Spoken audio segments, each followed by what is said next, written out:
We just got the first 12-team playoff bracket ever, and I'll be using College Football 25 to see who wins it all. It's all going to start in a couple Fridays with Indiana going on the road at Notre Dame, and it's also going to be a night game, so this is a perfect way to open up the playoffs. Both of these teams are coming into this game at 11-1. I'm expecting a good matchup, and the Hoosiers have gotten the ball first. They're on a 3rd and 11 that they need to pick up, but Curtis Rourke is going down. Luckily for Indiana, their defense might also force Notre Dame to a 3-and-out. They're going for it right here. It could have been picked. And just seeing that the Hoosiers started in really good field positioning but got to a 3rd and 20, I'm not sure they want to score. They should still be able to make it happen right here though. And if this goes in, we're about to get our first points of the college football playoffs. The Hoosiers are on the board. No, they're not. It banked off. Tensions seem really high in South Bend as well already. They just shoved Indiana's kicker. And we're about to see if Riley Leonard can keep this drive alive. On 3rd and 3, it looks like Indiana sent in 6 players, but it's not going to matter. Their defense gives it up. We've basically gotten ourselves a scoreless first quarter. Only 30 seconds left in it now. That's going to be intercepted by the Hoosiers. Notre Dame does not want to get points either. And this one's been all about defense so far. With that in mind, you would think that Indiana wouldn't pick this up, but it should be pretty simple to just hand it off. And you should keep in mind that they're on the road. I just want some close games in these playoffs, though that ball is knocked out. So far on their next drive, the Irish have spent a lot of time getting it near midfield, but they have had a second interception, and Riley Leonard might start getting booed in his own stadium. What we are witnessing for this first game right here is pretty much the first team to score, the first team to win. The halfback screen on 3rd and 11 is going to be short, and you have to wonder what Indiana is going to do right here. I was hoping that they'd be a little bit more aggressive, but they're going to punt it, and they're going to trust their defense, which could very well be the right move. They've already forced 2 turnovers in this game. On 3rd and 6, Notre Dame is going to move the chains, though, and we'll see how they're able to end this first half. They're coming out in 5 wide. They're going to sling the rock right here. They're not going away from throwing it, even with the turnovers. But now they're faced with a 3rd and long. They're going to hit the flat immediately again, and they're short. Indiana started this drive inside their own 10-yard line, so I figured they'd just run out the rest of the clock, and they were until this passing play right here. They're moving it down the field, but they can't go all the way. This is a huge moment now. They could actually get some points on the board. Curtis Rourke takes his drag. They have no timeouts left, and they need to get up to the line and just spike the ball right here. They're trying to. 4 seconds left. 3. Just get it down. Well, that was a little bit too close for comfort, but the Hoosiers have done what it takes to take a lead going into the half. This is quite possibly one of the slowest ways that this one could have started, and it might continue to go that way. We're getting the Notre Dame that lost to Northern Illinois, not the Notre Dame that won their other 11 games, and that's a shame for them. Indiana on this next drive has moved it down inside the 40, but they throw it away, and that means we are getting another field goal. There is just no touchdowns. This attempt is also missing, and right now in this game, Indiana's kicker is 1 for 3. There is only one reason that is not a huge deal right now. At least this one is going to finish pretty close. And I'm starting to wonder, have we even seen a team convert on 3rd down? My goal for this video is to hop into the biggest plays in these games. We'll probably watch most of the 4th quarter, and that was one of them right there, but every so often they are going to get some big ones. All it took was one large run, and now Indiana is threatening to get into the red zone. But now it is 3rd and 8. Curtis Rourke throws it, and they're going to complete it. Surratt catches it. It seems like they're going to end the 3rd quarter on a good note. Tyson Lawton gets another carry, and the Fighting Irish need to fight for a stand. If they give up a touchdown, they're going to be in a lot of trouble. But based off what we have seen so far, they're probably just going to hold them to a field goal. Even that is not a guarantee for Indiana, and it's an interception. We've had 3 interceptions in this game, no touchdowns at all. That is exactly what Notre Dame needed right there. But let's not act like they've done anything on offense. There's no guarantees. This isn't anything more than a 3-and-out. Riley Leonard is going nowhere. And I even made these quarters a little longer than normal, so we'd have some higher scoring games, more realistic, but these teams don't care. That's the first time Notre Dame's had a good offensive play. And now they're hurrying up to the line. This might be the drive. Something I'm noticing though is this Hoosier defensive line is getting in extremely quick. They're all over the flats. And after back-to-back losses on 1st and 2nd down, they're going to need something big here on 3rd and 15. Riley Leonard rolls out. He's trying to scramble, but he slides. They're going to have to punt it back to Indiana. And this is the smart decision to make whenever there's 4 minutes left. They still have all their timeouts, but there's a chance they'll never get the ball again. So far on this drive, Indiana's completed 2 passes. And I'm not sure why they weren't running it, but now they're starting to. After taking the clock down to the 2-minute warning though, this is when things get real. They pretty much need to pick up 2 more first downs, and they're on to the next round. That's what they get here. And Notre Dame's going to start using all their timeouts. Here we go. A 3-0 game. This is worse than anything we've ever seen out of the Big Ten West. But getting rid of divisions and conferences isn't getting rid of those low-scoring games. With 0 timeouts left, Indiana should just hand it off 2 more times. But there is a little bit of an issue. There's still going to be a chance for Notre Dame to score once they get it back. That is at least assuming they don't give up this 3rd and 15 where Indiana Indiana ran it again, breaking a tackle helps out their kicker. But you almost have to wonder, is this even worth attempting? We've already seen him miss 2 from this distance. It would put Notre Dame way closer to field goal range. They hit the kicker, and they just lost the game off that. They're going to decline the penalty. It's over. Never mind. Indiana didn't take the free first down. They're kicking it back off to Notre Dame. They took their field goal. I don't know what the Hoosiers are thinking. But you know what, Kirk Cignetti, you have turned around this program. I'll give you the benefit of the doubt. You just want to trust your defense. I highly doubt that's going to be the first time in this video the CPU makes some interesting decisions. Riley Leonard has so much time back there. In fact, you have enough time to subscribe before he even throws it away. That's crazy, and if you didn't do it, it's a shame. We're closing in on half a mil. Final play of Notre Dame, Indiana here, though. This is their last shot,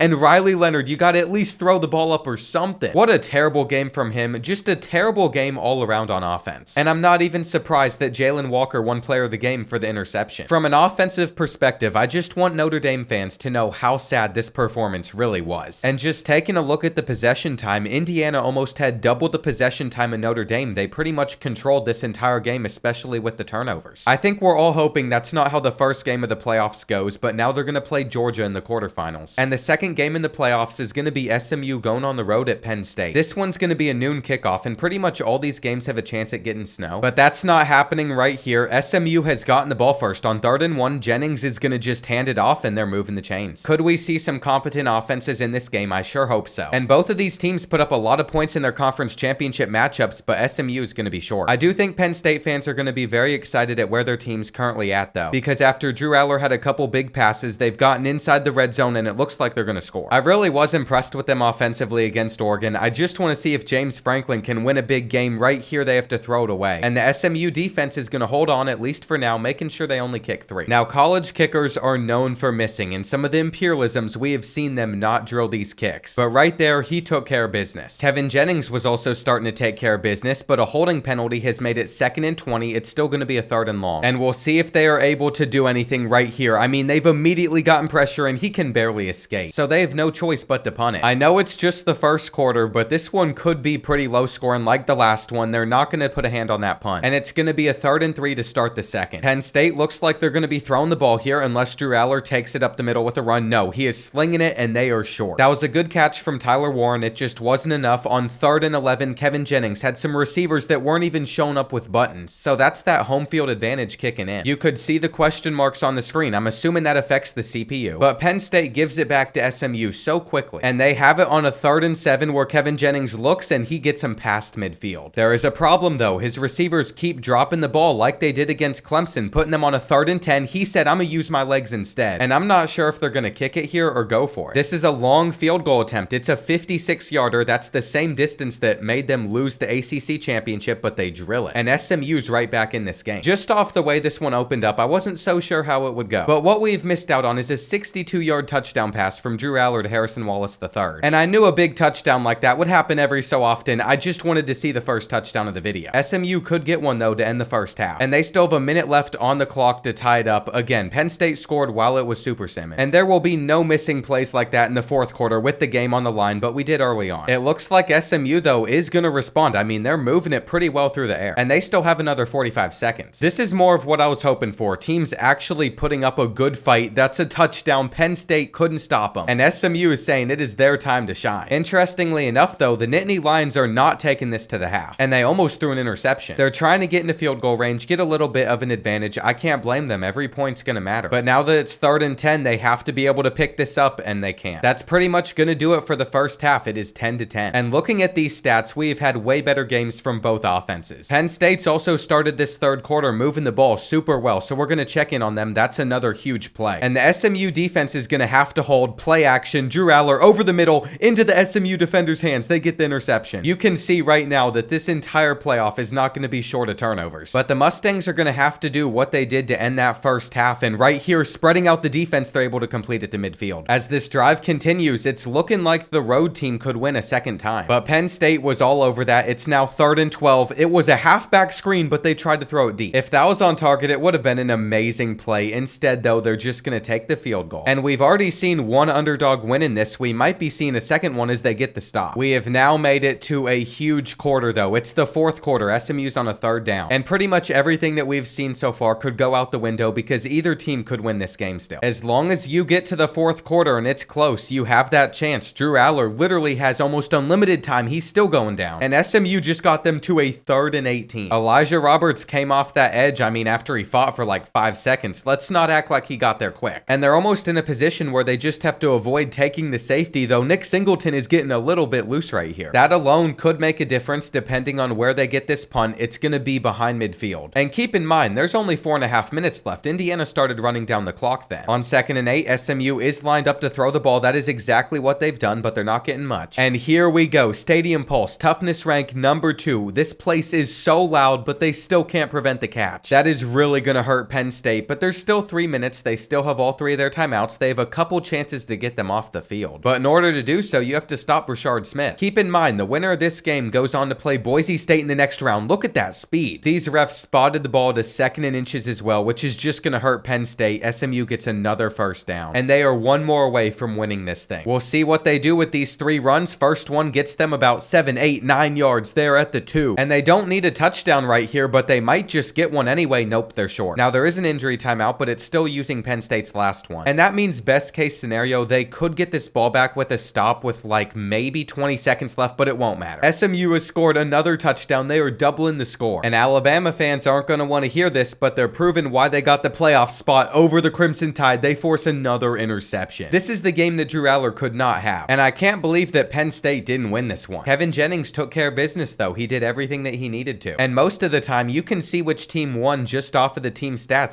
Penn State didn't complete a single 3rd down conversion. They had 2 turnovers to SMU 0, and when it came to running the ball, surprisingly, SMU was a little bit more effective. I'm going to be very interested to see how the playoffs go versus the actual results that we're getting in this video. And just off of seeing what the underdogs have done so far, surely Clemson doesn't also take down Texas. Texas does have the home field advantage. They get to play this one at DKR. Clemson has come out on this first drive flying down the field, and they messed up on 3rd down. They could have had such an easy completion, but instead they're just going to have to attempt this long field goal, and SMU fans already know what's going to happen here. You certainly cannot go wrong getting points on your first drive. Texas is going to make sure they get the 1st down, and the winner of this game gets Arizona State, so I'm very interested to see how that next one could go as well. But first, we have Isaiah Bond streaking to the end zone. No one's catching him. Clemson's defense just let him get over top, I guess. And this place is now pumped up. On 3rd and 8, Cade is going to find his drag. That is just enough. But what nobody was expecting was a 63-yard rush from Phil Maffa. From the looks of it, Clemson is going to put up a pretty good fight in this game. He just wants the tutty. And if he already has 100 rushing yards on 3 carries, that's a sign he's going to have a good day. This might be the one thing keeping the Longhorns out of the quarterfinals. And what an eventful first quarter this has been so far. Neither team can seem to get a halfback screen right, but they're doing everything else the right way, like this 3rd down. And all it's taken for Clemson to get inside the red zone was a 20-yard run from Phil Maffa. He's now at 7 rushes for 131 yards. And on 3rd and inches, I thought they were going to hand off the ball to him, but he was just a distraction. That works as well. Here we go now. 1st and goal for Clemson. He has a chance to get loose. That was one of the worst tackle angles I've seen in a bit. But they're still in a decent spot to make sure they only get a field goal out of this drive, and that's going to remain true. Clemson has 2 yards to pick up on this 3rd and goal. I'm sure they're feeding this to Phil Maffa. All he has to do is hit a hole. He ended up hesitating, and I'd say that was a huge hold for this Texas defense, but they're going for it on 4th and goal. Clemson wants to get the win,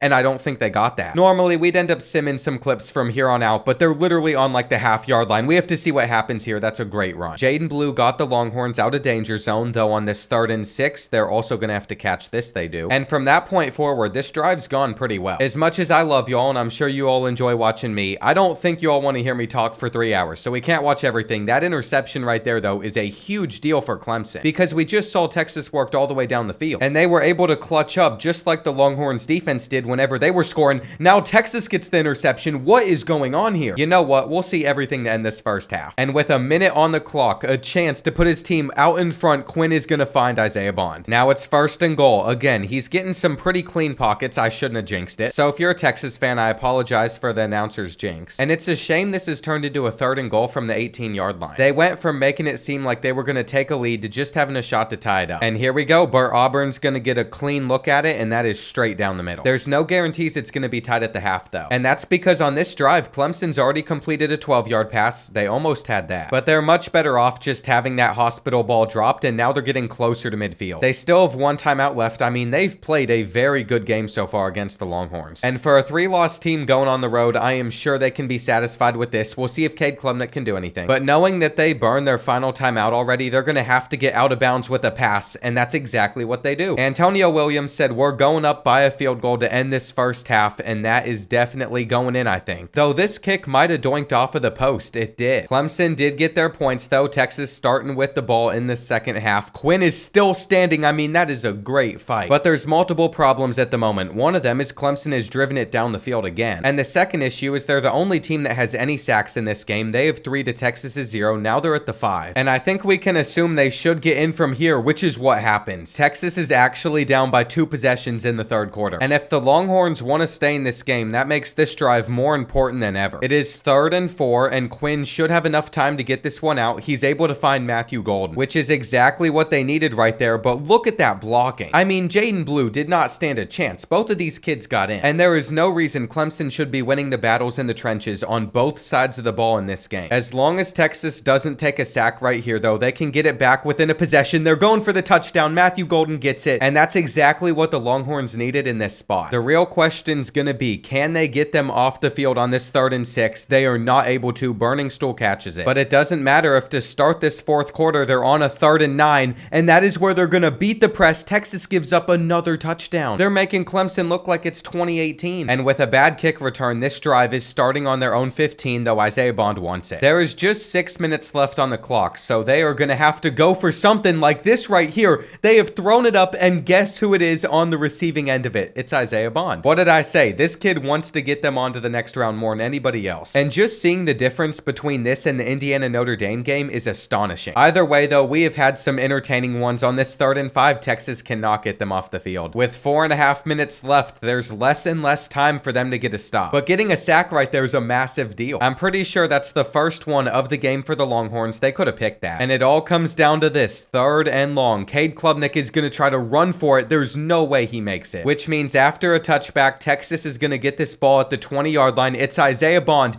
And this kid is a superhuman. He's getting loose again. I'm not sure if they're even going to catch him. He has put them in a fantastic spot. This has been such an incredible game. That is a dart. And Clemson finds themselves down by 4 points. We have deserved this. We have seen teams not put up too many points so far, but we're finally getting pretty much a shootout. And I know in real life they might put up a little bit more points, but this is the best we're getting. The over-under for this game's like 53 points, by the way. We've surpassed what Vegas thinks will happen. And Texas's home crowd better start getting loud because their defense just needs to hold them one more time. It's kind of crazy that we haven't seen a home team win a playoff game yet. That was a good chop block by Phil Maffa. It lets him get the first. And even though they're going to be throwing the ball, he is still somebody that they have to make sure they can contain a bit. We have seen a lot of teams in the imperialisms we've spectate do a lot more with a lot less time. So right now, it's understandable for these fans to be a little bit nervous. All Clemson needs is about another 40 yards. I'm a little bit surprised they didn't run it on 3rd and inches, but that works as well. They've run it down to about 50 seconds left on the clock. Their tight end is going to be able to reel this one in. And after using their second timeout, they now have it inside the red zone. They're going for the end zone, and they've been able to hold on. What a performance from some of these receivers. They've also played well. And I feel so bad for Texas. On the kickoff, they had an illegal block in the back, so they're starting at the 3. Getting a 10-yard penalty in that situation is just inexcusable. And you're much better off not even trying to return the kickoff at that point. We'll see what they can do. It is now 3rd and 4. I want to see them throw it up to Isaiah Bond. That feels like their best shot, but Clemson's going to force the interception. They probably would have done that no matter where it was at. And the Tigers are walking away with a win on the road. This is quite possibly the craziest way that the playoffs could go. And you have to wonder how the teams are going to do that have a first round bye. That's proved to be very advantageous to them, but here's the difference maker. You can see right here, rushing 166 yards to Texas's just 8 yards. And then on the turnover side of things, they had one more of them. This stat line basically reminds me of what Quinn did in the SEC championship with a couple more touchdowns. But it wasn't enough, and with one more first round game, Tennessee's technically the underdog, so we'll see how they do. We have still yet to see one of these teams that host a home playoff game actually win their matchup. But even with the most recent playoff roster update, Tennessee is 8 overalls worse than the Buckeyes. So if they want to have a chance in this one, it is crucial that they do more than run it on 3rd and 11. We will see what Ohio State can do on their 3rd down. They're going to fight for the first. first. And they have another 3rd and short. It's 3rd and inches. Surely they can get this, but Will Howard almost threw a pick. Of course, Ohio State cannot punt in this situation, though. They have to go for it. Again, they're not running it. They are simply throwing. And they keep on having success, though. This run loses them 5 yards. Now it's 2nd and 15. Will Howard is again just going to let Judkins go to work. And as long as he does not turn the ball over right here, they're going to get at least 3 points out of this first drive. That's all they're getting, though. Tennessee's defense has been pretty good, so I was expecting them to step up. And we'll see if their offense can do the same. They are going to catch this 3rd down. They've continued to move it down the field as well. And I don't want to end up skipping their first touchdown if they get it, so we're spectating. I am sure right now that Oregon's probably rooting for Tennessee. I doubt they want to play Ohio State again. But then again, they could get the Ohio State that just lost to Michigan on 3rd and 5. They're breaking a tackle. They're going to the 15. And we'll see if they're able to keep this up. It looks like they're going to with this completion too. I think it's time that Tennessee starts to feed their running back, though. That's exactly what they've done. But I have noticed that it's not Dylan Sampson that's in the game. That might just be for certain sets, but Ohio State seems to be responding. And not much has slowed them down on this drive so far. Will Howard's going to complete this as well. All I care about is we end up getting some good games. It seems like this one's going to be. And on 3rd and 6, you have to avoid Sedlin for another field goal, which is exactly what they've done. Now they're going to go for the handoff. No, it's faked. Will Howard takes the sack, and the play action did not fool the Tennessee defense. Why is he trying to talk smack? He better back that up right here. He needs to thread the needle, do more than take a hitch route. And on 3rd and goal, they are out there in 5 wide. Will Howard goes for the end zone, but it's intercepted by this Tennessee defense. What did I tell you? The Volunteers are going to force turnovers. They have a solid D. But they also should make the most out of this opportunity before the half. They don't get the ball to start the second half, and they're starting to. Tennessee fans are going to be happy to hear that Mike Matthews ended it with a 64-yard touchdown. And Ohio Stadium's pretty quiet because they know they have to do something on this drive. If Ohio State can get a field goal here, then start the 3rd quarter with a touchdown, they're right back in it. But they better be careful or else Tennessee is literally just going to run away with this one. Words cannot describe how much damage something like a pick 6 would do for them, but I think Jeremiah Smith has burnt them, and that's going to get them 6. What a play from the freshman. It seems like Tennessee is not going to just go to the half. No, they're trying to get a touchdown of their own, and right here they've already gone to the 30. Now, I don't understand. They're not using one of their timeouts. And the clock is running on this screen right here. You would think that they would come out and kick a field goal. Maybe they're going to run the ball and settle for it. No, they're throwing it. It needs to be a super fast play.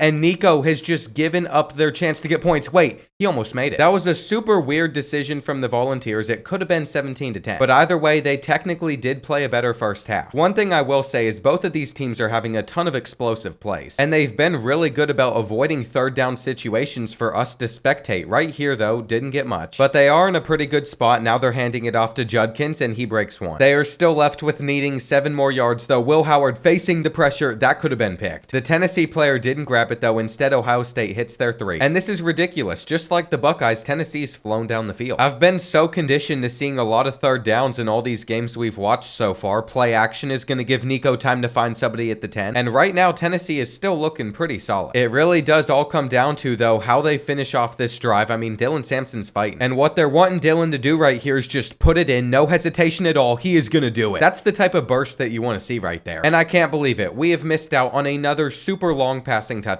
Actually, I am not surprised at all. Just based off of what we're seeing, something is glitching off with the screen. But either way, Ohio State ties it up at 21, and we're going to see the entire 4th quarter. This is where it really matters. You don't leave your couch at this point in the game to get more food. You want to see all the action that's left. And Tennessee controls their destiny. They seem to be doing a pretty good job with the clock. I mean, they've already run down a couple minutes. Dylan Sampson is really just fighting. And he's bulldozering these dudes. They're bouncing off of him like he's an exercise ball. Catching this is going to allow Tennessee to get close to midfield, which is why I'm a little bit surprised that the stadium pulse is so low in Ohio Stadium at the moment. You all can't see it. It's behind my face cam, but it's all the way down. And after almost having an interception, this place is about to get loud. Once it gets to a 3rd down in a big situation like this, you can't even hear your neighbor talking. But Tennessee didn't care. Did they just run that with their tight end? They've really done a good job in this 4th quarter, continuing to manage the clock. But if you're rooting for Ohio State, I think you all are still going to get a chance to respond no matter what. They just keep on making the right play, though. It seems like Dylan Sampson's about to get this ball. He is going to be marked a little short. And football's Football's a game of inches. No matter what she tells you, it can make a difference. Which really just hurt Ohio State. We have now hit the 2-minute warning and Tennessee still has the ball, but they fumbled it. Now, apparently they were able to recover it pretty quickly, but they're going to be on a 3rd down. And I find it really interesting that Ohio State has not taken a single timeout yet. With that 1st down run, though, they have no choice. And I'll say this right now, it's not setting up well for the Buckeyes. I don't know why the camera just flips sides often, but that's only one of the many things that are wrong with sim in this game whenever you want to spectate. I have seen every inch of this stadium in between plays because they always show like 10 seconds. On 3rd and goal, Tennessee punches it in. And that was the important part. Dylan Sampson gets it done. Now, I learned from the Texas Clemson game that things can go so wrong during this kickoff that we have to end up spectating it just to see what happens. And is Will Howard going to be able to get the job done with a minute left? Jeremiah Smith has already burnt the press. That is the first play, and Tennessee is trying to catch him, but it's not going to matter. If anything, you didn't want him to go down at the 1 because all that's going to do is limit how much time they have left to respond. If it wasn't for Jeremiah Smith, Ohio State would be out right now. They're throwing it. It works. And I highly doubt they're going to go for the 2-point conversion. They have decided that it is worth putting the playoff game on the line, though. They hand it off to Judkins, and he doesn't get it. Ryan Day's trying to get himself fired with something like that. Tennessee's going to recover the onside kick. It is done. In that situation, it's only a good play call if it works. Whenever it backfires, it's a terrible one. That means even though all these teams got to host playoff games as well, none of them won. And that's crazy the lower seed came out on top of all of these. In every single one of those 1st round matchups in real life, the home team is favored by at least 7 points. But they somehow managed to not win a single one of those during sim, so that's why we play the games. Hypotheticals don't matter. It's about who actually wins. Now we get to see that with Clemson taking on Arizona State. And since this game is set to be the Peach Bowl, that's what I've made it. It's time to see if the Sun Devils really deserve to get a 1st round bye. Are they going to perform well? I mean, I'd like to think so. They're one of the hottest teams in college football at the moment, though this does not work out. And now it's their defense's turn to come up on 3rd and 8. We'll see what they do. Cade Klubnik is able to get it out, but it's going to the Sun Devils, and they have forced the 1st turnover. Cam Scadaboo's already started to put this team on his back as well, though with the play action, Arizona State missed the throw. And Sam has got to hit that pass there. I feel like I recognize his name from another team before Arizona State. He takes the sack. Now that I think about it, I think Sam Leavitt was on Michigan State last year. I just know he stepped up and become huge for Arizona State this season. And seriously, some credit has got to go out for these Big 12 teams that have turned things around. Arizona State gets another pick. They've already gotten 2. But anyway, as I was saying, both Colorado and Arizona State were like 3-9 last season. And now we have one of them in the college football playoffs, one of them a top 20 team. But the real question for the Sun Devils is going to be, can they knock off Clemson? They're now on a 3rd and 7, and Sam goes down. And having to punt that ball back to Clemson after forcing that 2nd turnover is really disappointing. Arizona State had an opportunity to potentially be up 14-0, but instead it's only 3-0. Here in the 2nd quarter on another 3rd down, they are able to get past midfield. And I'll tell you right now, the Clemson offense is starting to come alive. This is what we saw against Texas. It's how they were able to somehow take them down. But Cade Klubnik is on the ground. It looked like he might have been holding his chest. And that is going to be so damaging if he is not out there on the field, but he seems to be for this play. The wear and tear could kick in at any moment as well. You have to keep that in mind. He's about to take 3 straight sacks, but they picked it out of his hands and he got stuck. He is moving very, very fast right now for his size. If he didn't get his foot caught right there, they would have had a touchdown. I think they're doing just fine though. They've gotten down to the 7. And it's remarkable how well their defense has opened up this game. I mean, their offense has been alright, but we haven't seen them finish like anything off. And Cam Scadaboo currently has negative rushing yards, so they had to throw it here. They're gonna have to kick another field goal. And after almost a perfect first half defensively, 1 touchdown, they're losing. Clemson could literally pull that out right here on 3rd and 2. Cade is going deep, and they are gonna complete this. They have also started to chew the clock. There's just 54 seconds left now. They don't want to leave them that much time no matter what happens. Cade is gonna step up. He's running, and he is in the end zone. What did I say? All it took was a couple plays. They have taken the lead. And Arizona State can't really blame anybody else but themselves right now. We'll see what they do to end this first half. It is a 2nd and 5, and they are about to get a first, which keeps their field goal hopes alive. I highly doubt that they're going to go for a touchdown, but that's going to help still. If they can end this half with any sort of lead, that is much better than being down by 1, especially after all the work their defense did. You have to keep in mind, Clemson also gets the ball to start the 3rd quarter, but they have been consistent. And now the clock's gonna run. What they need to do is spike the ball,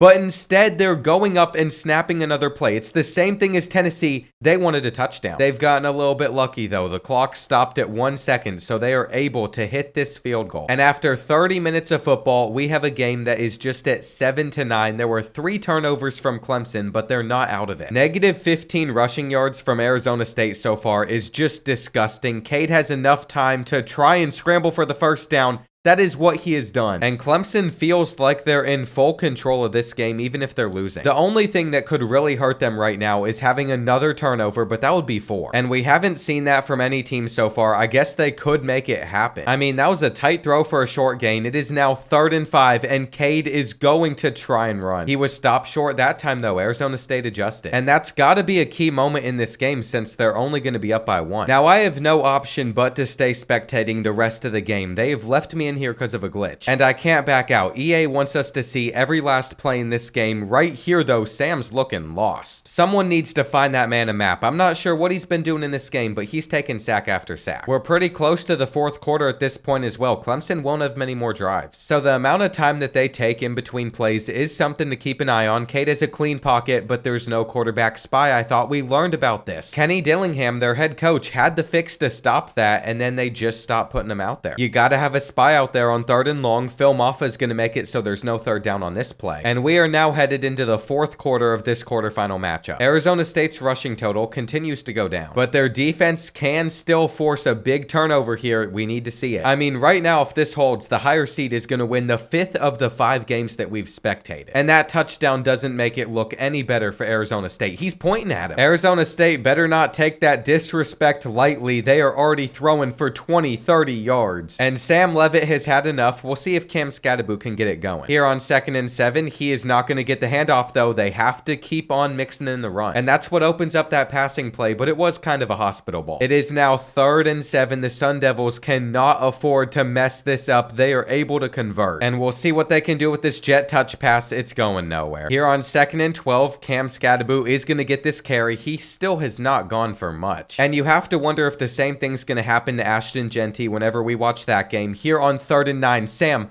literally couldn't have any time. And I literally cannot blame him. He just got swarmed by 3 dudes at once. Not many people want that to happen to them. I can tell you that right now. This punt's terrible. And with 4 minutes left in the game, Clemson is still throwing. They're confident, though. Their quarterback actually has a chance to do something because he doesn't just get instant pressure. Johnny Manziel's about the only person that probably got excited whenever somebody got in free just so he could make like some crazy play. And just knowing Clemson's kicker's track record, I'm pretty sure that Arizona State just lost this game, especially by now. I think the only thing they can really hope for is somehow forcing another fumble against them. But in order to do that, they have to be able to contain Phil Maffa, and they simply can't. He's probably going to run for another touchdown instead of them even getting a stop. And that's going to do it. That is all of their timeouts. Clemson is still trying to get in, though, of course. I mean, that was one of the nastiest stiff arms I've seen. And after sending a dude to the Shadow Realm, I'm sure that he's going to get this. No, he's not. That is worst case scenario for Arizona State, though, except Clemson is going for it. Why are they going for it? They just gave him a chance. That has got to be one of the most brain-dead things I think I have ever seen. They deserve to lose this game. But if that's going to happen, they probably need to come out pressing. They don't seem to be doing that, and Sam is just going to take another sack. The poor man's been railed so much he can barely walk. And I cannot believe that Clemson just won that game 17-9. Arizona State literally had negative 33 rushing yards, but here's the thing. They forced 3 turnovers, and it didn't matter. If this higher seed moves on trend keeps on happening, Tennessee's about to take down Oregon. And at this point, I don't see why that couldn't happen because Ohio State was a 95 overall just like them. But before we finish the rest of this video, a word from Prize Picks, today's video sponsor. We are so close to the first 12-team college football playoff ever, which is incredible timing because now you can create entries that went up to 1000x on Prize Picks, but you could also keep your entries small. No size shaming is going to go on over here. Anyway, if you think you know football, this is a great time to try and predict player performances, add some fun to the playoffs, especially since Prize Picks is now available in over 40 states. And I'm also able to get you some free cash to start out with on there, as Code Board gets you $50 instantly whenever you play with your first $5 plus lineup. But now it's time to resume the rest of this video. This game's being played at the Rose Bowl, so Oregon fans are definitely closer than Tennessee fans. But we'll see if that even ends up making a difference. The Ducks are already on a 3rd and 10. Tennessee could hold them to a 3 and out, and Dylan Gabriel really just had to take a check down. Looking at how the Volunteers have started this too, this is perfect for them. And we can't miss anything more. We'll see if they're able to do anything with this. It is Nico keeping it. I am a llama leva, however you say it, is in the end zone. And the Tennessee Volunteers have already gone up 7-0. Now, as a Kentucky fan, that makes me very sad. I'm gonna need Dillon Gabriel to start stepping up. He has done absolutely nothing on either third down, though Tennessee isn't doing much here. And then in just 4 plays, with 3 of them being big ones, Oregon's down to the 21. What we learned from the last game, though, was this doesn't even guarantee 3 points, because Clemson had turnover after turnover, and it's gonna be third down. We have also already reached the end of the first quarter, 40 seconds left in it. Dillon Gabriel with a clean pocket is throwing it away. And you have to imagine that the Ducks are not happy. They're only getting a field goal out of that drive. Their defense held up the last time that we saw them, though. We'll see if they can do that on this 3rd and 8. It is swatted. And right now, the number 1 team, down by 4 on this 3rd and 6, is able to complete the pass. After a few more big plays, they're down to the 2-yard line. And I better be careful. I'm going to skip a touchdown, though. This Tennessee D is strong. And if their defensive line is getting in pressure like that, the Ducks are going to have to settle for another field goal. Yep, they're wrapping it up. It's looking like the Volunteers are going to maintain their lead, but they're going to allow that pass to be completed. And Evan Stewart has come up big time for Oregon so far in what we've spectated. Now, ever since their first drive, I've not been a big fan of what Tennessee's been calling out there on their third downs. Dillon Gabriel is about to back up to the end zone, though,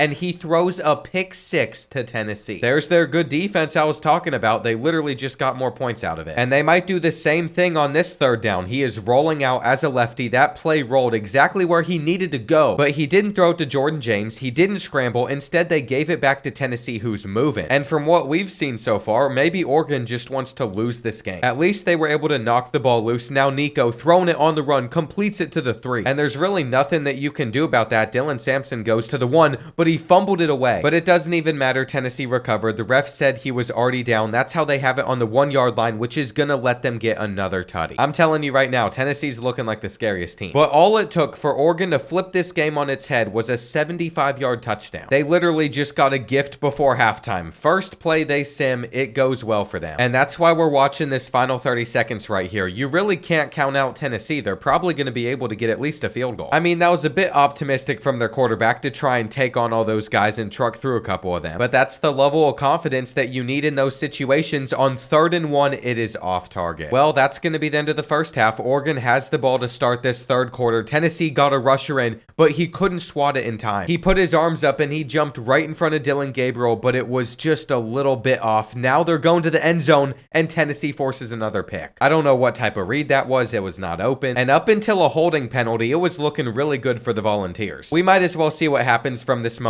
On a 1st and 20, how do they handle it? I mean, they were closing in on field goal range. Now they're going to continue to run the football. And if they want to attempt a field goal, they really only need like 3 or 4 more yards, so that's what the halfback screen gets. This is going to put Tennessee up by 7 points, assuming that it actually goes in. But the Ducks have done a good job on this next drive. And I feel like at this point in the playoffs, anything inside the 30, we should probably see, especially at this point in the game. I mean, to start the 4th quarter, they're literally trying to tie it up. And looking at these stats, Oregon is thrown for so many more yards. That is what turnovers will do to you, though. It's the reason that they're losing this game. And that's why it is so crucial that Dillon Gabriel is very careful about where he puts his balls here. It is now 1st and goal, and he is going to basically run the same thing. But Terrence Ferguson was short, and Jordan James is going to finish the job. The Ducks have tied things up at 24, and the pressure is now on Tennessee to have some success on this drive. We have literally seen teams just milk the clock from this point, but they have no reason to do that with how well these RPOs are working for them. I'm not sure why they'd ever even go away from it. Dylan Sampson takes this to 3rd and 2. But the most interesting part of this drive is they've just remained out there in hurry-up mode. Any other game, the team has taken the clock down in these situations. But not Tennessee. Now they give it to Dylan again, 3rd and 5. And after all of this, you do not want to have to settle for a field goal. That was such a tough catch to make, but they were able to hold on to the ball. It's starting to look really good for them. And I don't get it. They are literally wasting no time. They're continuing to hurry up to the line. They've literally run like 12 plays in a row. These guys have got to be exhausted, but the read option is going to get them a 1st down. And Nico was so close to reaching the end zone right there, which is what they're going to do here. Squirrel White's been able to put them back on top. But what's going to be interesting is seeing how Oregon's able to respond. Right there, Dillon Gabriel did not have a chance to get it out. He's going to fumble it but bounce on top. And his offensive line right now is doing him absolutely zero favors. He had a dude all over him. He was 1 second away from taking a sack there. He just had to get it out immediately. Same thing here. And with all of that in mind, I think Tennessee's securing their win. They want another tutty. They could have run the ball, but no, no, they went for the touchdown. I'm telling you, those RPOs are good. I feel like if Oregon wants to win this one, they're going to have to start moving it fast. But the Tennessee defensive line has been working. They're getting in quick, and they did it again. I'm really not sure what Dylan can even do at this point. He is about to go down again. And in trying to save their final 3 timeouts, they have just gone for a 4th and 15 without burning one,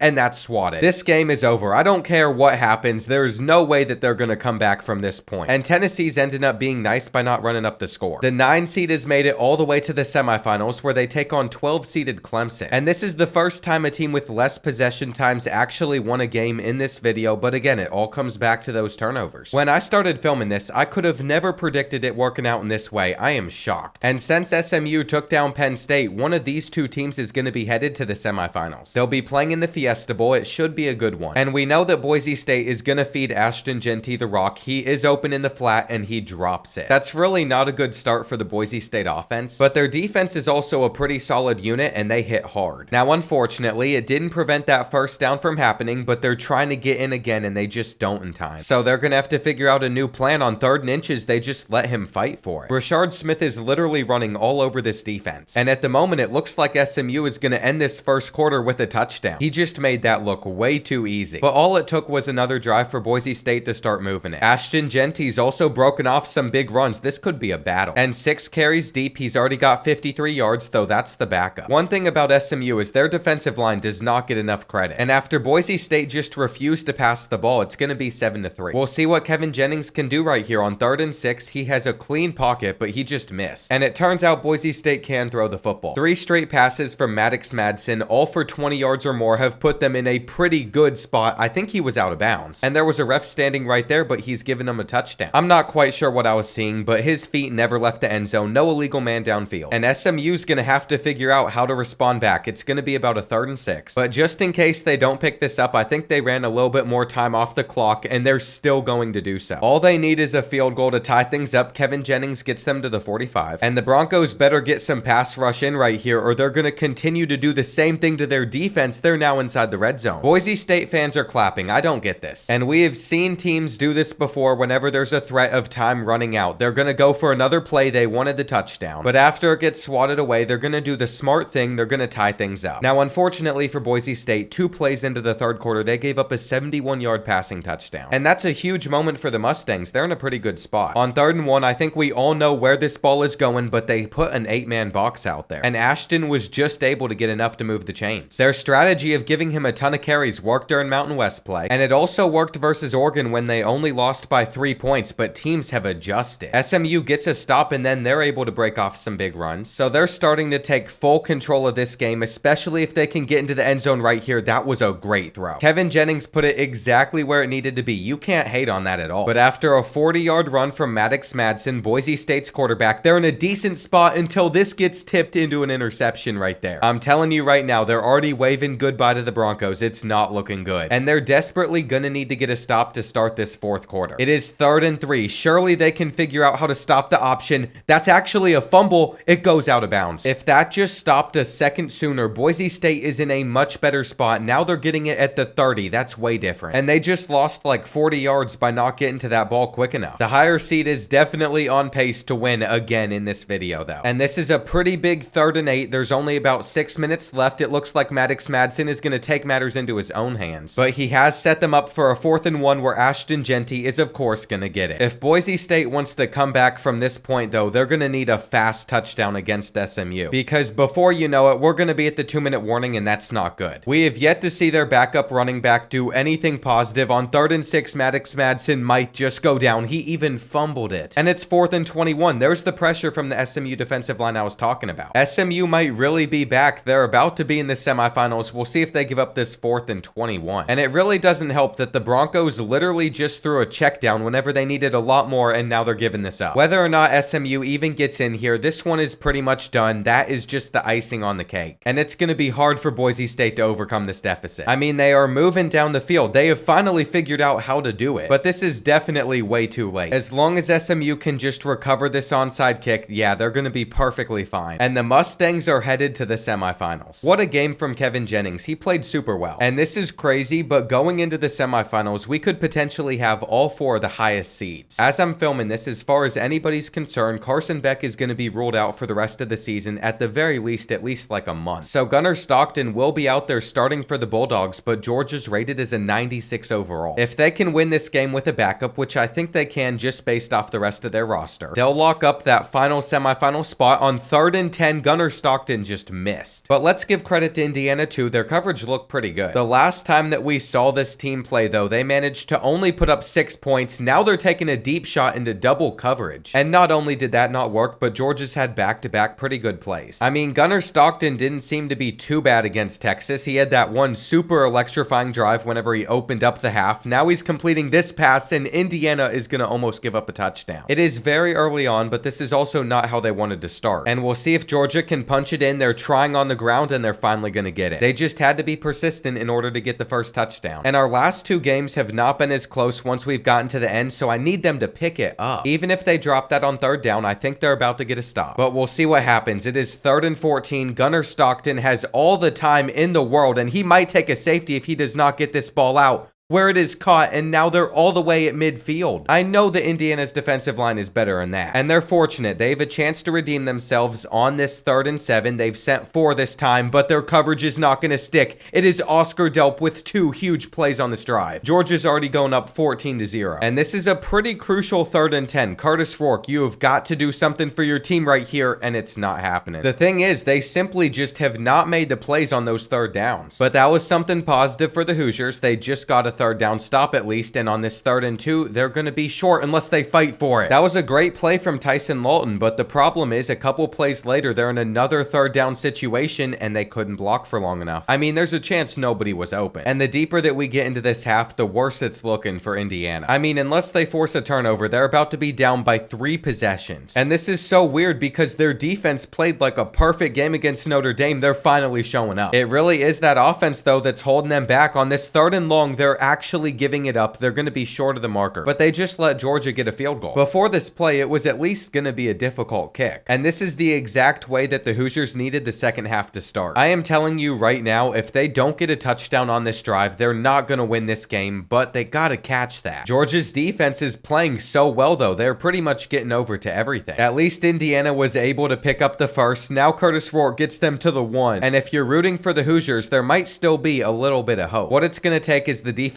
really stepping up. And all it took was 5 plays for Aiden Fisher to get an interception. Do not write off Indiana just yet. On the 2nd and 8, they used a play action to do basically nothing. Literally nobody on the Georgia defense was fooled. And they lost a couple of yards, making this a 3rd and 10. Curtis Rourke is just going to hit his running back, and that's not enough. They had their shot to at least get a field goal. They were so close, but they couldn't get any yards. And just a couple plays after punting it, it's 3rd and 4. They have sent the house right here, and it's going to pay off. That's what you have to do against a backup quarterback. But getting the ball at midfield, they also need to have some more success than the last drive. Tyshawn Lawton has 8 carries for 21 yards. The left tackle just didn't block. And what the Bulldogs are trying to do is just run out as much clock as they can. They should be feeding Trevor Etienne because he can get those first downs. Some sort of big play must have happened, though. I have been locked into the sim, so I can't even exit and see. But basically, Georgia's just continued to drive down the field, and Indiana needs to get them off the field on this 3rd and 3. They just can't. The Bulldogs are going to continue to run down the clock. And this is when the Hoosiers have got to step up. You cannot let them get a touchdown right here. Here we go. This could be a huge defensive stop for Indiana. They played it perfectly. And on the other side of the 2-minute timeout, Indiana's getting it back. Now, what the Hoosiers have to do is go the entire way down the field with no timeouts. And that is exactly what you can't have happen on the first play. This reminds me of when they played against Ohio State, and there were plays where Curtis Rourke couldn't have done anything even if he wanted to. So at this point, you better just throw up a deep ball and hope for the best, but you don't even have time to do that. I feel real bad for him, but maybe he can get a clean look right here. That is what's happening, and it's not gonna matter. Due to the glitch, I am stuck spectating this game until it ends, but I'll save you all some time. And let's just go ahead and get to the final score. 28-7, the Hoosiers have been eliminated. Georgia is moving on to the semifinals against SMU. And Oscar Delp had an incredible game for a tight end. Georgia had almost double the possession time, so that one turnover didn't end up making that big of a difference for them in this one. And yes, you're seeing that number right. Indiana had 66 6 total yards of offense. It took us 8 games, but we have finally seen the lower seed win a matchup. Now we have Clemson and Tennessee coming up, and this one is for a spot in the national championship. I don't think the semifinal bowl games have been given to a specific part of the bracket yet, so we're just going for the Cotton Bowl in this one. It's taking place in Arlington, and Tennessee started this game off with 4 pretty good plays. From the 30-yard line, it's only fair that we see if they can score or not, and I figured we might as well put them out there in these blackout jerseys. The randomness of how this playoff has gone so far, though, is exactly why I'm excited for it. That's an interception from Nico, and the Clemson defense just got a big stop. Then Phil Maffa broke off a 40-yard run, so right now nothing is going wrong for them. They're about to get this first down, and if I had to pick between these two teams, it is really hard to tell who's going to win. What are you doing? I can't believe that they just had Phil Maffa fully turn around like that. What a throw from Cade Klubnik. And Clemson has already gotten themselves on the board with a touchdown. What's crazy is Tennessee was set up so well on that first drive too. But now they're trailing, they're struggling to pick up these third downs, and what a move from Cade Klubnik if that worked. I could not tell you what he thought was going to happen in his head, but Tennessee's made a little progress. Except that pass could have been Nico's second interception. If they hit this 55-yarder though, they will have it back within 4 points. That seems like it is going to go in. And here we go. Tennessee is going to have that pass rush going in quick on this play, or else Clemson's going to pick up a first down. I mean, those guys were flying in against Oregon on 3rd and 2. Phil Maffa, make sure they get the first down. And I just realized that we only have SEC and ACC schools left in this playoffs. The Big Ten put 4 teams in, and none of them made it this far. So that's just kind of shocking. I feel like at least one Big Ten team is going to make it to the semifinals in real life. Clemson's having a pretty good drive right here, though. They've done everything that they've needed to make sure it stays alive. And this is where the Volunteers have got to make sure that they only get a field goal out of this. That'd keep it at 1 possession, or an interception is even better, especially if this results in a pick 6. I mean, Cade Klubnik's trying to catch him, but he is not going to be quick enough. And I think that's the second time in this playoff Christian Harrison's pulled that off. If Tennessee ends up winning it all, get that man a statue, a small statue in Knoxville. And just like that, Tennessee gets it back to end the half. They already have a 3-point lead. They're looking to increase it even more. And I don't see why it couldn't be them. They've already taken down both Ohio State and Oregon. They'd definitely be better off if they caught that somehow. But they're still fine. It's 3rd and 10. They have to hope that this can work out, and it's not going to. Well, now Clemson has about 30 seconds. They're sending it up, and they have beat them deep. Clemson is going to take the lead before the half. So what a turnaround for the Tigers. That is how they had to respond. They also have the ball to start this 3rd quarter. Cade is able to put it in that window somehow. But if you take a close look at the play history, it wasn't actually him that threw that pass. That is right. Cade Klubnik is injured. It must have happened on that touchdown play. He has a high ankle sprain, and he's out for the rest of this game. Not only is Georgia using a backup quarterback in the semifinals, so is Clemson. And he didn't even stand a chance against James Pierce Jr. What is he supposed to do? I don't know what call the SEC made to get Klubnik that ankle sprain, but they're giving Tennessee the best chance they can. And the Clemson defense is saying they don't care. They're still sending the heat. With a pretty solid punt return, Clemson is on the 27-yard line. It looks like they're going to score a touchdown. Their backup just thread the needle. And who would have thought that Christopher Vizina or something was able to pull that off? Clemson's TJ Moore has been destroying this Tennessee defense. Now on 3rd down, Nico, you cannot have an incompletion. I mean, I'll tell you this, it's not looking good for Tennessee. Clemson has just maintained the ball. And if this drive ends up going the length of the field for a touchdown, it is pretty much over. I mean, he can run, he can throw the ball. What else can he do? It doesn't matter who's in at quarterback. Clemson is going to find a way to win. And after the 2 teams that Tennessee beat to get here, this is not the team that I thought would give them problems. The beauty of the playoffs, though, is anybody can get hot. And so it might not be Clemson, but somebody's probably going to make a run this year you're not expecting. That pretty much does it. I don't think Tennessee can come back. They're down by 3 possessions. They're going to have to start moving it offensively, and that's a good way to do it. There's 4 minutes left on the clock now. Using the play action, Nico has a little bit more time to find a receiver to the 7. But my problem is, why is it taking them this long to start making reads like this? He had someone open. I mean, I'm sure they'll eventually get in. It just could have been an interception. And whenever you're trying to come back from a deficit like this, time is pretty precious. Tennessee does not seem to care, though. Bad move. Tennessee fans have just one last hope, and it is on this play. They've got to reach the end zone. You can't mess this up. If they don't pick it it up, it is all over, and they're short. The refs have spotted that ball on the 1-yard line. If they don't get a safety, it's done. And they didn't. By the time that they got the ball back and worked it this far down the field, there's only like 30 seconds. But even that's not going to save them when they just keep on taking sacks. At least at the end, though, they've made the score look a little bit more acceptable. Clemson is just going to wrap it up right here. And it didn't matter who they had in the game. They were playing that well offensively. If they're going to win a championship, though, the freshman has to go off one more time. And what is up with all these great freshman receivers in college football this year? Look at the rushing yard totals from Tennessee. 18 rushes, 8 yards. That was just a brutal game for them. The Tigers are awaiting the result of SMU Georgia. And with a 9 overall difference, it's most likely going to be an uphill battle for the Mustangs. We have the Orange Bowl for the other spot in the national championship. And SMU already finds themselves on a 3rd and 10 where Jennings is just going to take off and run for it. He wants that first down. The more yards that he picks up for them, the more I'm realizing we just got to see how the rest of this drive plays out. SMU could have an amazing start. And this is a much different feel than the Georgia-Indiana game. The Bulldogs could be tested right here. Remember, they're using a backup quarterback. They've already given up 7. And Brashard Smith's been having an incredible playoffs. Now, here's the thing. SMU also has to get Georgia off the field. They can't just score points, though they'd probably have the advantage if they got into a shootout, just judging off of Georgia's current situation. It is looking like it's going to be pretty easy for the Bulldogs to move the ball, though, the same way. And on 2nd and 7, this one is not going to Trevor Etienne. What was that? They thought they could disrespect SMU with an end around like that. It was never going to work. They're going to have to settle for a field goal. And we'll see if they drill this, but I'm assuming that they do. So far on drive number 2, SMU's looked pretty good. They've pitched it on 3rd and 3. They're also going to make a defender look silly, 2 of them now. And Brashard Smith just turned what should have been a 3rd down stop for Georgia into a 1st down for the Mustangs. I'm telling you, this SMU team is fun to watch. We'll see what they can do here, though. With a 1st and 10, the drag is going to get them close to the red zone. And on 2nd and 3, Kevin Jennings has enough time back there to find another receiver. I mean, his offensive line is actually playing really well right now. The backup gets in, and Georgia finds themselves going down 14-3 to SMU. The only thing hurting them at the moment is their defense, because if they could prevent the Bulldogs from getting points for a few drives, they'd be sitting in a really good spot. Holding Georgia to field goals, though, instead of touchdowns is definitely beneficial to them. Etienne seems like he's going to get this, but he stepped out a yard short of the markers, so they're really just kicking 3. This might look like a huge run for SMU as well, but it was actually a fumble. And I don't think that graphic demonstrates what happened at all, but they are on the 15. I'm not sure how that was a 55-yard recovery. SMU did not have it past midfield. But either way, Georgia's defense stepped up. On 3rd and 4, they're trying to throw it, and they can't. Gunnar Stockton looks upset, almost like a little kid. And SMU has now held the Bulldogs to 3 field goals. The touchdowns are probably coming, though, which is why they have to keep on getting points. And Kevin Jennings helped them pick up that last 3rd down, but can he do it again? He can. Luckily for him, the SMU special teams unit did a pretty good job, though the defense can't get them off the field. And I almost want to watch the rest of this entire game just because of how good of one it's setting up to be. What a catch. After trailing pretty much this entire game, Georgia is threatening to actually take a lead. And I just realized if SMU ended up winning this, we would have an ACC championship rematch. That is a very unexpected way to decide the national championship winner. Georgia, though, is saying they don't want that to happen, because even with a backup quarterback, they've gotten it inside the 30, and now they're down to the 6. They've also been very smart with their clock management. You can see that they took about 30 seconds off the clock. They're going to have all the time in the world to throw this. There's the touchdown. The Bulldogs are ending this half strong, but they're not chasing points and going for the 2-point conversion. Now, SMU might try to still get more points before the end of this first half. I mean, they're at the 43. So it makes sense. Kevin Jennings has been pretty effective through the air right here. But Malachi Starks comes away with the interception, and he is continuing to run until he brings him down. If Kevin Jennings didn't put in that effort there to make the tackle, it would be bad news.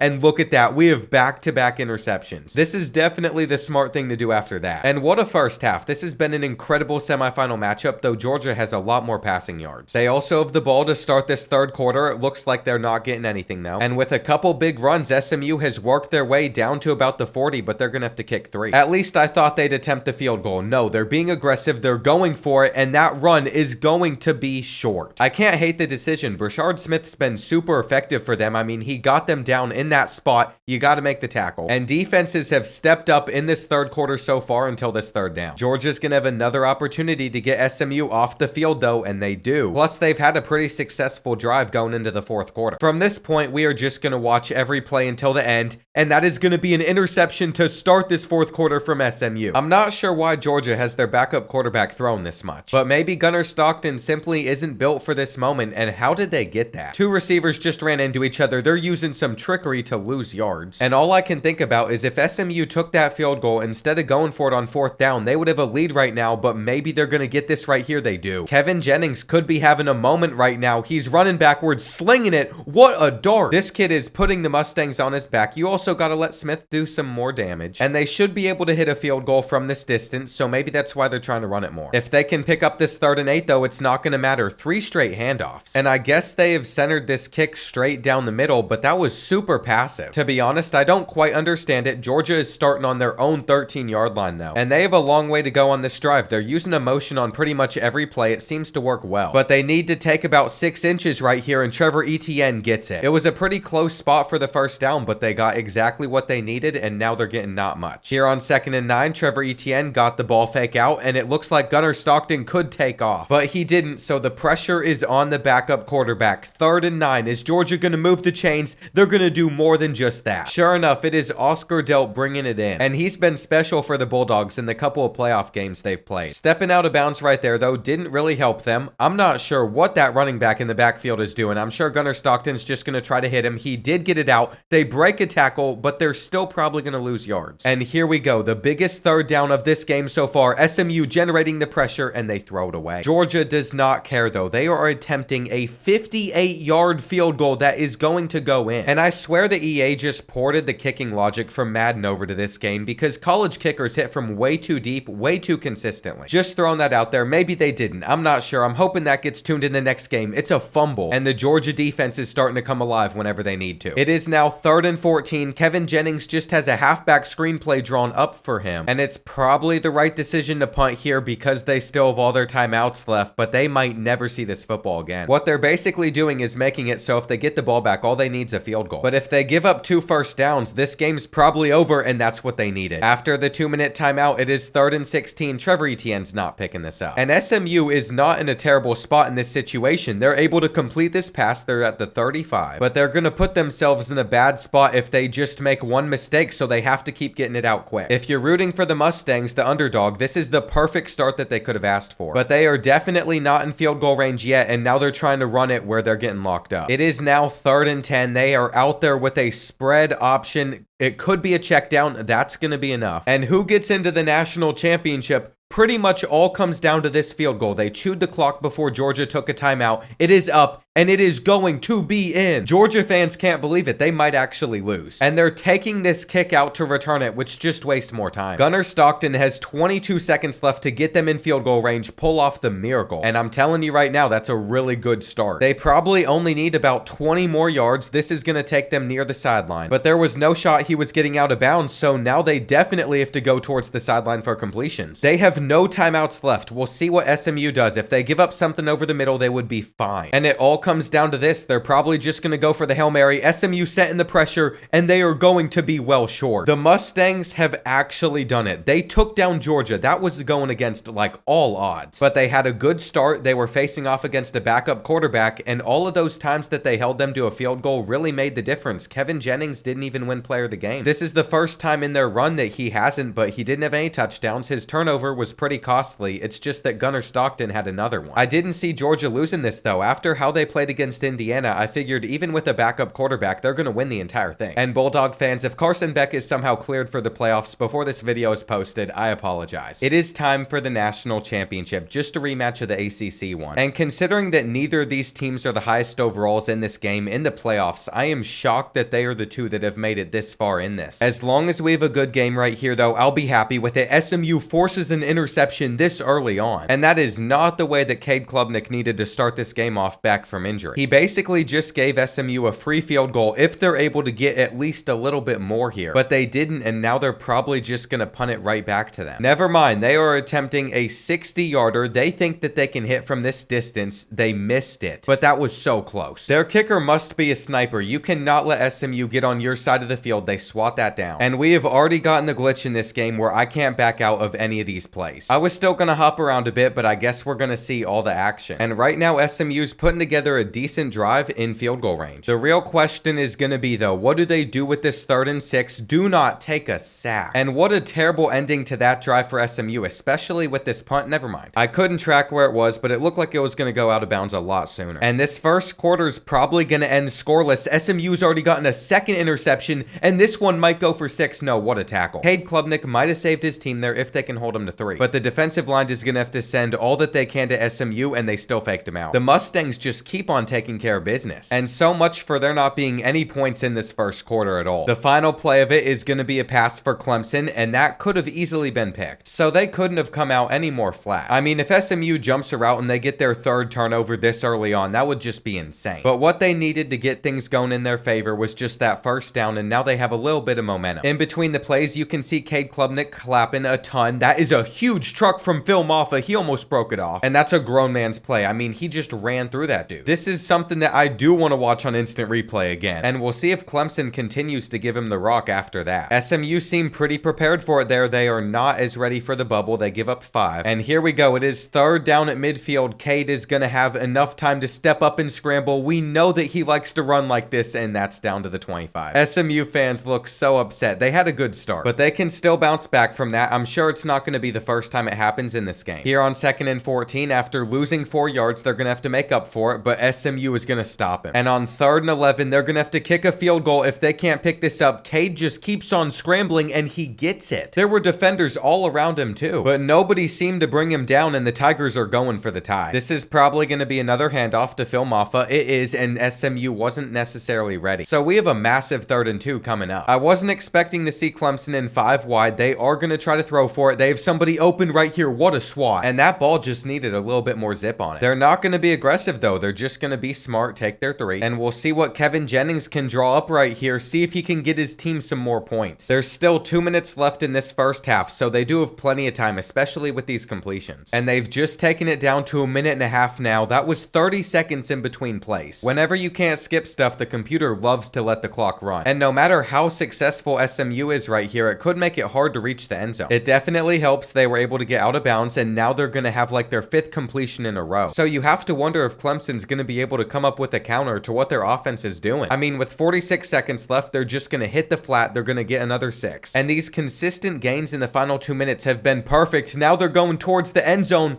and that's close. The ref standing right there has called for a booth review, and it didn't even show the instant replay. I can't exit out of sim. That's a massive call though. I can't believe they didn't even show us the review of it. Now SMU's up by 11, and Clemson is just going to come out and run the ball because there's no way they're getting points before the end of the half. This is not how I saw this national championship going, but Clemson's turned it over twice. And the Mustangs also get the ball to start the 3rd quarter. This reverse play is not it. We have seen them fail with it over and over. On 2nd and 16, they're lost. And this is Clemson's chance to get right back in it. Just don't give up the 3rd and 16. They're not going to. Clemson's getting this ball in pretty good field positioning, but they haven't done too much offensively all game, and they're going to be on a 3rd and 8. This is a huge moment for the Tigers. They put Phil Maffa in motion, but they didn't throw it to him. They found somebody else. And there's a chance that Cade Klubnik might start getting hot. He just completed another pass. Like I said, Clemson still has plenty of time to come back in this one, especially being in this position. But SMU hit so hard that they just couldn't catch that football. And here we go. It is 3rd and 8. Once again, they can't settle for a field goal. I mean, they can technically, but they're going to be trailing by 8 points. I guess it is still 1 possession. I am at least assuming that they hit this field goal, which is exactly what's happening. And SMU needs to have some success offensively here. Their last drive just wasn't good. On 2nd and 9, they give it back to Brashard Smith. He only gets like 5. And they might just go back to the run for a 3rd time in a row. Nope, they faked me out. They're going for the pass, and it's dropped. That is not the time to make the mistake. You're in the national championship. SMU was in such a good position going into this second half. Now they could be in a tie game after this next drive from Clemson. They've done it to themselves. I'm going to root for a good game, though. I want to see a close finish. And we are getting closer to the end of the third quarter. It's crazy how fast it all goes by. Here we go, though. 3rd and 2. Phil Maffa did not get the football right here. Cade Klubnik is going to scramble. This is the only thing that keeps the Tigers in it. And he's now rushed for 50 yards in this game, but it feels like it's even more. You've got to put a quarterback spy out there. That is what's making the difference. And on 2nd and 4, Phil Maffa is going to allow them to make it a 3rd and inches. The final play of the third quarter is here. They could have easily just handed that one off, but instead they're going to let Cade scramble, and man, he's good. If SMU wants to win, they're going to need like a 3rd interception. Even though we have seen all the momentum swing in the Tigers' way, though, they still have not finished off a single drive. At least with a touchdown, they've gotten field goals. And that's a pretty big deal. I highly doubt that they want to take another field goal in this situation, so they had to catch it. Antonio Williams laid out for that ball. I mean, that was impressive. And they've done everything that they've needed to finish this one off. You could see the writing on the wall. We knew that they were going to get in. But the real question is, will they get the 2-point conversion? And there were multiple ways for them to do so. One of these teams is about to run out of magic. It's looking like it's going to be SMU, though Kevin Jennings is putting in some work. And no matter what happens here, both of these teams have had some very impressive runs. Neither of them got a bye, so they're going to have to win 4 games straight if they want to win it all. And it's a little sad that this is the best SMU's offense has looked throughout this entire second half. They are going to complete another pass, though. And we're under just 5 minutes left in this national championship. You have to wonder if SMU's in field goal range from this position. They definitely are now. But you can't just run it 3 straight times, and that's what they've done, but it worked out. Rashard Smith just slipped off of that dude. The backup is in, so you knew that Kevin Jennings was probably keeping it. And they've now gotten it down to about 3 minutes left. They're probably not going to leave Clemson much time at all, especially if they keep picking up first downs, but this could be a touchdown run. And here we go, now down on the 5-yard line. They could not have chosen a worse play. Somebody needs to take that out of their playbook for the rest of this game, because they just made it to where they're probably going to have to kick a field goal to end this drive unless they get a big run. There was no reason to snap that ball right before the 2-minute timeout either. They really are settling for 3. And of course, Clemson takes a timeout. The Tigers are going to get their chance to respond. And here we go. Cade is already going to get this one out in time for them to at least get like 8 yards. But they're now under a minute and a half left. All they have to do is get like 20 more. If I had to guess right now, I think this game's going to go to overtime. You can't take a sack in this spot. And that's the one time that Cade couldn't escape the pocket. It is now 2nd and 17. We'll see if SMU can get in right here. No, they're going for the deep shot, and Clemson has burnt SMU. They're going up by 4. Sure enough, it is Tyler Brown that has clutched up for the Tigers. And we're no longer looking at an overtime game. This is touchdown or bust. 56 seconds left on the clock. And the only thing SMU has going for themselves right now is they still have all of their timeouts. They aren't using one after taking a sack, though. I don't understand that logic at all. They've taken it down to 24 seconds left in this game, and it's dropped. It's looking like SMU is just going to come up short. You got to start sending up some prayers. That's what they've done right here. And hang on, they've burned them deep. What is Clemson doing? This is the throw of Kevin Jennings' career in this playoffs. I mean, he just had him. Why would you step out? That was literally it. They could have won it. Instead, they have a few shots to the end zone. This is going to get them all the way to the 6. We could not have asked for a more perfect national championship. 8 seconds on the clock. 2 attempts at winning it all. Kevin Jennings completes the pass. SMU is going to take down Clemson. I mean, there's still a little bit of a chance for them to respond. But odds are that Jordan Hudson just had the perfect route. He found the space in the zones. Easiest catch ever. I have almost lost my voice again, which is kind of scary because I lost it for a week the last time, but it has been worth it for these playoffs. And here we go. This is the final play. Will Clemson have a chance at tying it up? No, they're not. I don't even know what I was saying about tying it up. They had to score a touchdown there. Whatever. SMU has won the entire thing. And I thought this team might pull off an upset, but I did not see this coming. Kevin Jennings has really carried them all the way. And I guess we'll see if this is how the actual playoffs are going to play out in real life. It's not. That was a great time, though. If you've made it this far, please